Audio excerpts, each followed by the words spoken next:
dia a todos. Havendo quórum, declaro aberta a 17ª sessão ordinária da primeira Câmara Civil. Justifico a ausência do eminente senador Luiz Camulês, em razão de compromisso junto ao Tribunal Regional Eleitoral do Acre. Saúdo os eminentes pares, desembargadora Eva Evangelista, membro titular desta primeira Câmara Civil, e cumprimento o desembargador Francisco Djalma, membro titular da segunda Câmara Civil, convidado para compor quórum nesta sessão. Cumprimento o eminente procurador, doutor Ubirajara.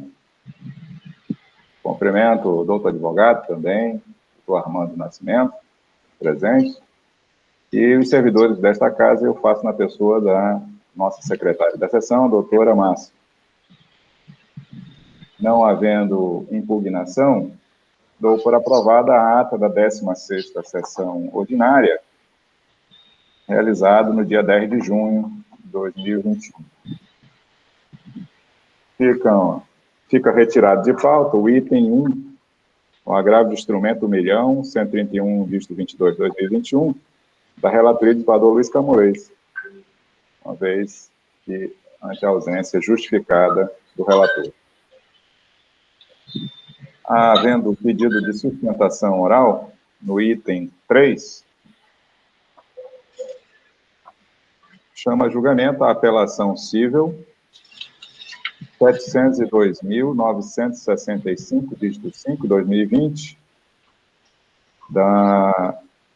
oriundo da 5ª Vara Civil da Comarca de Rio Branco, da minha relatoria, apelante Banco Santander Brasil S.A., advogado Carlos Augusto Tortoro Júnior, e a parte apelada Maria Eugênia Rocha Teza, advogado Leonardo das Neves Carvalho.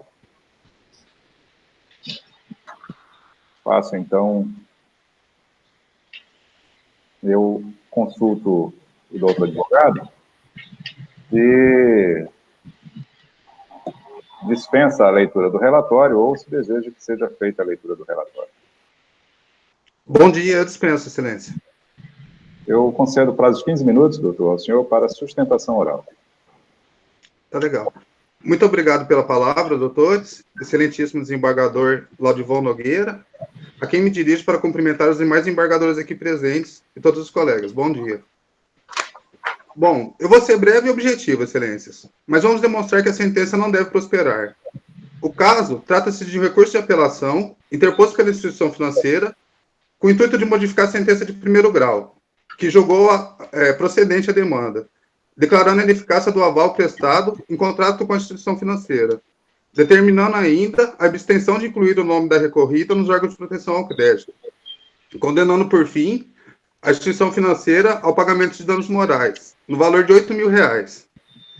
Excelências, a sentença não deve prosperar, pois o contrato de crédito bancário, objeto dos autos, trata-se de capital de giro, firmado em 11 de junho de 2015, no valor de R$222.443, com a empresa Companhia do Marisco Limitada.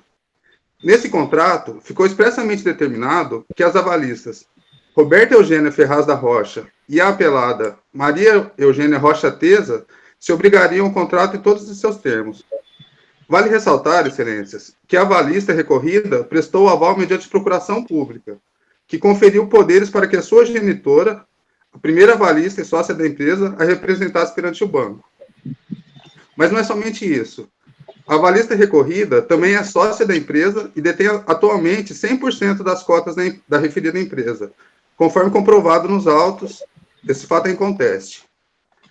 Após formalizada essa contratação, apenas 3 prestações do contrato foram pagas, sendo que o contrato foi firmado no total de 36 prestações, demonstrando desde o início a má-fé dos contratantes, e principalmente da recorrida, que agora pretende se enriquecer de forma indevida e sem justa causa. Ora, excelências, sem mais delongas, o contrato não possui nenhum vício, foi firmado mediante as normas legais e tratou de livre manifestação da vontade das partes, tudo demonstrado pela boa-fé da instituição financeira ao longo de todo o curso processual. Passadas as questões dos fatos, adentramos ao ponto cerne da questão, que que é quanto à validade do aval prestado mediante procuração pública. Excelências, apenas reforçamos que a procuração e sua validade não foram objeto de discussão, mas apenas o fato da genitora ter firmado o contrato. Nesse sentido, juntamos a procuração aos autos, e também foi objeto desses memoriais, que a apelado concedeu amplos poderes para representá-la perante a instituição financeira, valendo ser destacado que a procuração anexada ao contrato é uma procuração pública. Assim, temos que o entendimento dos tribunais é que é válido o aval prestado mediante procuração públicas. Trouxemos nos memoriais um julgamento, que entende o seguinte, eu peço licença para ler um trechinho. Aval por procuração. Se, a despeito do instrumento do mandato não dispor literalmente sobre os poderes de prestar aval, os mandantes conferem ao procurador os mais amplos poderes para realizar as operações de financiamento. Relevante ainda destacar o parentesco existente entre os mandantes com o mandatário, pais e filho, o que certamente gerou no banco credor, ora apelado, a firme e justa confiabilidade de que não haveria nenhuma obra sem garantir a execução. Apelação conhecida e desprovida. Pois bem, excelências, o aval é válido. E não bastasse isso, demonstramos também que a recorrida possui 100% de participação na empresa. Sendo assim, se beneficiou diretamente do contrato e do valor emprestado. Assim, ante tudo o que for exposto, requer o provimento do recurso, julgando improcedente a demanda com a condenação em honorários advocatícios, ante a legalidade do aval prestado mediante procuração pública com amplos poderes. É o que eu tinha para falar, pessoal. Muito obrigado. Obrigado, doutor. Faço, então, a leitura do voto. Assim, tinha controvérsia recursal em determinar se a autora é ou não avalista do contrato de crédito bancário firmado no dia 1º de julho de 2015, referente a produto de capital de giro em favor da empresa Companhia dos Mariscos Alimentos Limitada. A examinar os autos, verifico que a procuração outorgada às folhas 18/20, datada de 3 de fevereiro de 2015, por Companhia do Marisco e Alimentos Limitada, ME, por meio de sua representante legal, Maria Eugênia Rocha Teza, à senhora Roberta Eugênia Ferraz Rocha, concedia-lhe amplos poderes para, em nome da empresa, realizar transações bancárias diversas e com várias instituições bancárias, inclusive com o poder de contrair empréstimos e financiamentos, como de fato ocorreu com o banco apelante. Nota-se que o contrato de capital de giro, das folhas 28 e 33, datado de 1º de junho de 2015, foi firmado entre a empresa Companhia do Marisco e Alimentos Limitada, ME, e o banco apelante. Todas essas considerações iniciais, após essas considerações iniciais, passam então ao mérito propriamente dito. E aqui eu destaco, primeiro, o aspecto relativo à questão da ineficácia do aval. Essa é a primeira questão que passo a examinar. Nos termos da legislação vigente, temos que o aval é a declaração dada por terceiro garantidor de forma solidária e autônoma do pagamento do título de crédito. Artigo 897 do Código Civil. Diz-se que o aval, para ser dado por procuração, o aval pode ser dado por procuração, sem dúvida. No entanto, no caso dos autos, o único instrumento que foi juntado é uma procuração pública, que é as tais folhas 18 e 30, indica que os poderes foram outorgados pela empresa Companhia do Marisco e Alimentos Limitada, à senhora Roberta Eugênia Ferraz Rocha, que é a genitora da apelada.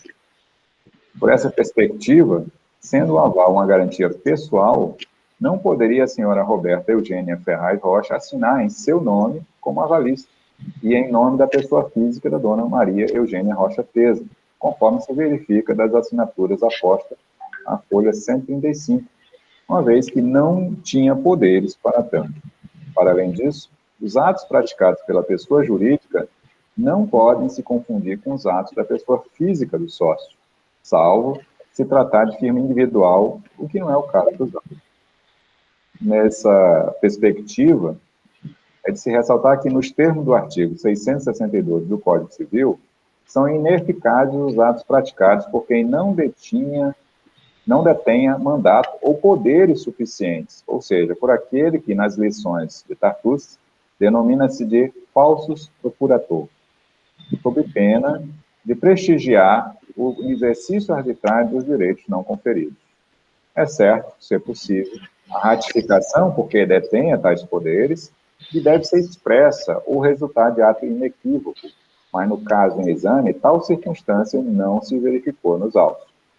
Por essa linha de análise, resulta reconhecer ineficaz o aval em relação à autora apelada, sem prejuízo da lisura do contrato e das demais partes que entabularam o acordo.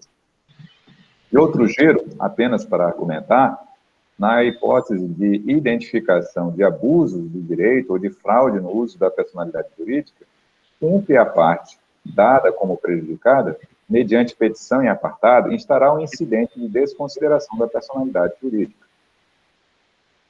E agora passo, então, à análise da segunda questão relativa a danos morais. A partir da análise até aqui realizada, é de se admitir que a ineficácia do aval em nome da apelada caracteriza como indevida a inscrição nos órgãos de proteção ao crédito dele decorrente, a justificar com isso o dever do banco apelante de indenizar por danos morais, que, por ser presumido, não reclama a prova objetiva do abalo à honra.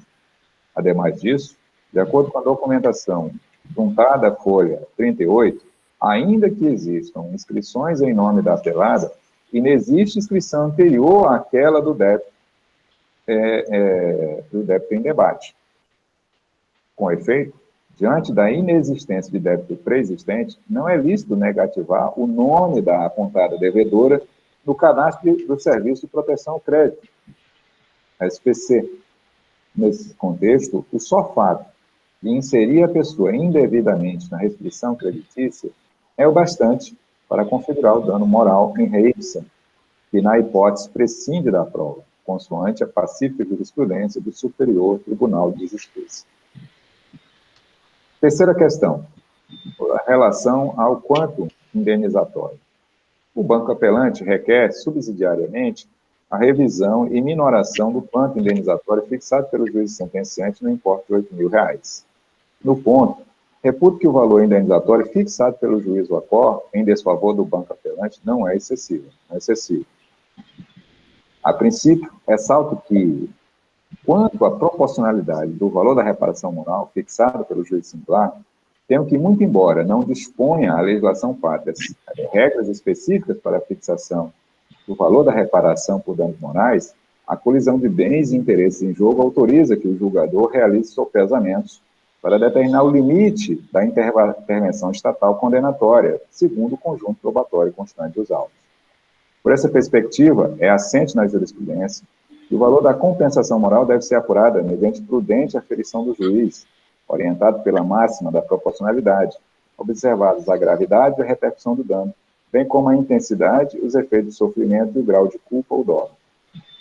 Nessa seara, indispensável aquilatar o dano extrapatrimonial com base em parâmetros proporcionais razoáveis, não podendo o valor constituir enriquecimento indevido, nem irrisório, a ponto de se tornar simbólico. Enfim, o valor deve ter força de justiça corretiva, proporcionando não só tempo, satisfação ao lesado e punição ao causador do dano.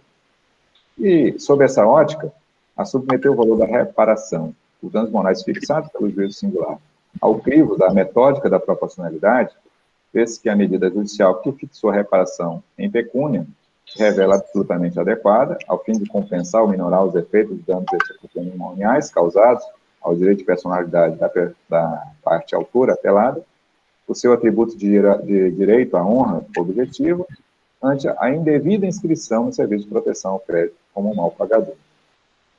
Duas são as razões para tanto. A primeira, por ser medida que ganha conformidade com a Constituição, no sentido de promover o fim constitucional de realizar a jurisdição, reparando direitos fundamentais violados, e segundo, porque é na espécie adequada para fomentar a realização desse objetivo funcional. Além disso, nenhuma outra medida interventiva em direito teria idoneidade equivalente a promover o objetivo de reparar o dano patrimonial com menor ingerência no direito a ser comprimido, de tal modo que a condenação em quantia certa se revela necessária para promover a reparação moral. Dessa forma, a medida judicial, no valor de R$8.000, se revela absolutamente adequada e necessária para compensar ou minorar os efeitos dos danos extrapatrimoniais causados ao apelado. Por outro lado, sob o prisma da proporcionalidade estricto sensu, é de rigor aferir o peso das razões apresentadas pelas partes, visando assim realizar o respectivo sopesamento dos bens de interesse em jogo. E no caso, eu estou adotando aqui a análise partindo da metódica desenvolvida por Robert Alexy, e digo que na sentença recorrida, o juízo singular fixou a reparação moral em R$8.000. Chegou a esse valor a partir do entendimento de que esse valor não deve ter só o caráter ressarcitório, mas também os critérios de razoabilidade e proporcionalidade. Diz que a reparação extrapatrimonial deve ser fixada em termos razoáveis, de forma a não ensejar enriquecimento indevido, nem empobrecimento injusto do agente, devem dar-se com moderação proporcional ao grau de culpa e circunstâncias. E pondera que deve compensar e minimizar o sofrimento da vítima e, ao mesmo tempo, punir o agressor. Para a empresa apelante, a importância definida na sentença, no caso R$8.000, é desproporcional porque R$8.000 é alto, levando em consideração os fatos e as inúmeras anotações desabonadoras em nome da apelada. Em seu turno, a autora apelada, em suas contrarrazões, ao determinar que a condenação encontra o patamar razoável proporcional ao dano, anunciou que está dentro da média dos valores geralmente empregados no âmbito deste tribunal. Por outro lado, é importante consignar que o réu está dentro das maiores instituições financeiras do país e que fatura bilhões de reais todos os anos. Sendo assim, ao contrário do que pode afirmar o apelante, o valor da condenação imposta é ínfima diante da capacidade econômica do réu. Bom, esse foi o debate instaurado, tanto da parte autora como que o conste no argumento do juízo singular. E aqui eu digo que a importância fixada em R$8.000 constitui afetação ao âmbito patrimonial do banco apelante em grau baixo. Tal conclusão, ela resulta de duas razões. A primeira, porque o banco apelante não apresenta nenhum argumento no sentido de dizer que tal importância seria de grande impacto ao seu patrimônio. Em contrapartida, sob a lente do segundo passo da proporcionalidade civil estrita, a satisfação do direito de personalidade da autora tem como razão a afetação de honra objetiva, em decorrência de indevida inclusão em cadastro de inadimplentes. No caso em questão, consta dos autos que a autora é solteira e estudante, residente na rua André Araújo, não há registro sobre a sua situação econômica e financeira atual, salvo quanto ao fato de que o recibo de entrega de declaração original do Simples Nacional de 2018 indica como informações socioeconômicas e fiscais o valor de receita bruta total de R$ 9.750. Com esse quadro fático, levando-se em conta o abalo experimentado pela autora, que é de média extensão, dado que o fato descrito nos autos levou ao impedimento na aquisição de bens, a média intensidade de culpa do ato comissivo do banco, que gerou a situação econômica do lesado, circunstância a revelar que a importância fixada pelo juiz singular não leva ao enriquecimento sem causa, dado que a importância é pouco significativa para a condição socioeconômica da autora, reputo moderada a importância das razões de satisfação do direito de personalidade. Por essa perspectiva de concluir que o grau moderado de importância dessas razões justifica a baixa afetação patrimonial do banco, apelando-se no patamar de R$8.000, de modo que é de se considerar proporcional ao valor fixado na sentença. Portanto, não caracterizado o excesso, encaminho pela manutenção da importância fixada para a reparação do dano moral em R$8.000. E, nesse sentido, voto pelo desprovimento do apelo para manter a sentença, tal como lançada pelo juiz singular, e majorando os honorários advocatícios de 10% para 15% diante do trabalho adicional desenvolvido pelo patrono do apelado nessa instância recursal. É nesse sentido, eminentes pares, que eu voto, e eu consulto a advogada Evangelista como voto. Senhor presidente, desembargador Francisco Chalma, convite pela minha atividade, saúdo do procurador de Justiça, doutor Birajara Albuquerque, Estado Calcídio, do Arthur Nascimento, e também a doutora Márcia. Doutora Márcia, secretária da Primeira Câmara Civil. Senhor presidente, eu tive a oportunidade de seu voto disponibilizado com bastante antecedência, eu firmei minha compreensão, tanto que antecipei meu voto em julgamento virtual antecipado, tenho a mesma compreensão com a excelência, entendendo que é ineficaz o aval, e é e adequada e pertinente à reparação por danos morais e também adequado o quantum da indenização. No mesmo sentido, sim, pelo desprovimento. Pador Djalma? Ok.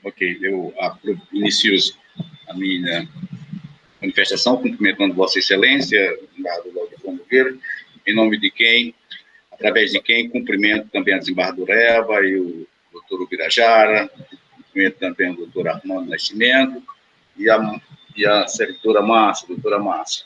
Eu desembargador Laudivon, escutei atentamente o seu voto brilhante, e confesso que, embora tenha tomado conhecimento somente na data de hoje dessa sua manifestação de voto, eu estou plenamente de acordo, eu acho que o voto está muito bem colocado, é isso mesmo. Vossa Excelência teve a felicidade de abordar todos os aspectos relativos à questão da proporcionalidade, do enriquecimento sem causa, a relação entre apelante e apelado, essa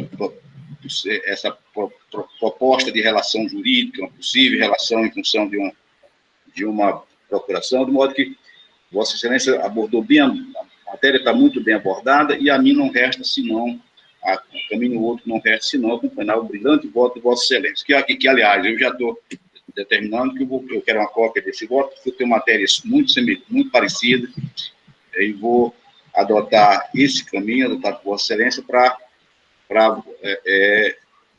fundamentar outras decisões, processos outros que estão aqui sob minha relatoria. É isso, senhor desembargador. Eu acompanho integralmente o voto de Vossa Excelência. Obrigado, desembargador. Proclamo, então, o resultado do julgamento. Decide a primeira Câmara Civil, a unanimidade.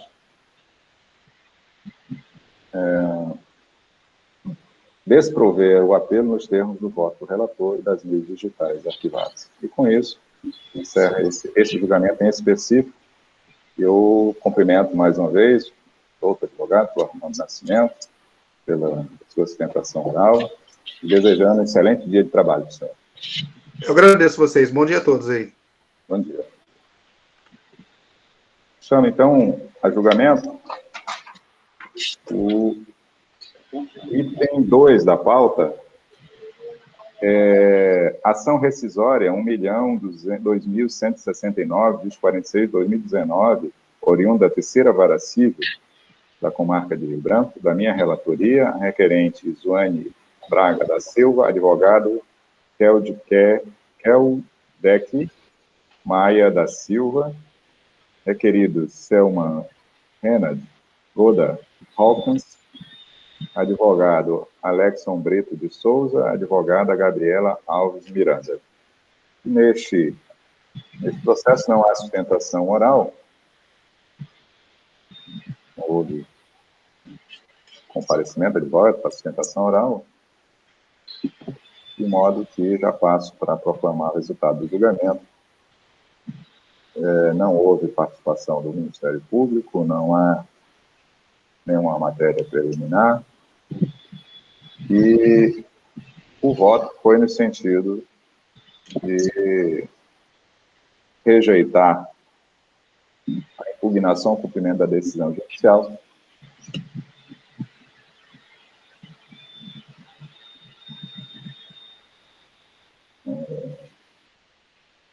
o que foi acompanhado pela desembargadora Eva e pelo desembargador Francisco de Caldas. O resultado decide a primeira Câmara Civil, a unanimidade, rejeitar a impugnação ao cumprimento da decisão judicial, nos termos do voto relator e das mídias digitais privadas. E com isso, não havendo mais nenhum outro processo pautado para hoje, eu declaro encerrada a presente sessão da primeira Câmara Civil, já desejando a todos um excelente dia de trabalho.